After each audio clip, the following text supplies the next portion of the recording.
talking about gut health again, and one of the allergens is actually wheat, or the part of the wheat which is gluten, and that is a protein. It's a protein part of wheat or any other grains for that matter.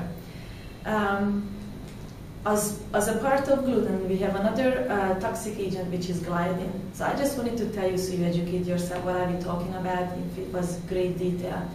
What happens when we are consuming wheat or gliadin or gluten on long term? What happens is a constant inflammation in our gut.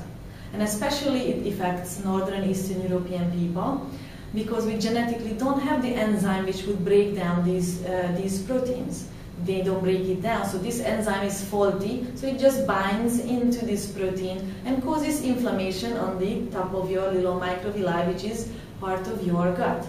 So every time you have an inflammation, remember it comes with a scarring, inflammation scarring, because you're continuously eating wheat and breads and pasta and pastry products, which are actually supposed to be the staff of life. So just remind yourself of that and see, especially any of these health effects actually comes 30 and 60 years later once you are long-term consuming wheat and gluten. So if you are already having problems with your digestive system, you have constant gas, some stuff is already rotting there, that means enzymes are not being present there because the little microvilli don't have the enzymes there, that you know that maybe it's causing actually from wheat.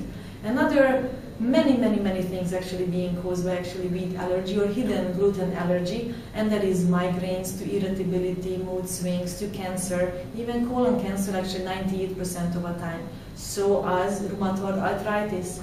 All these wheat particles, which is gluten or gliadin, can absorb into your gut, into your blood, and linger into your body in any parts and causes inflammation.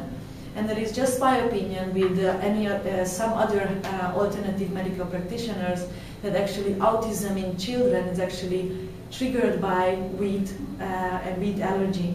And why wheat allergies? Because once the wheat breaks down the intestinal villi, and candida can grow because you don't have immune cells anymore, that candida or fungus or yeast can go into your blood, linger all over in your blood, and can deposit in your brain. So basically, we start treating and looking into these children who have autism, who have candida in the brain.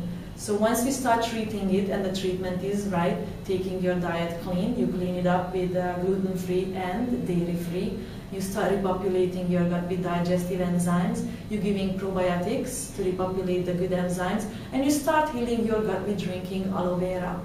Aloe vera is fantastic for that matter. It will be healing your gut and the cells exactly the same way as it would be putting it on your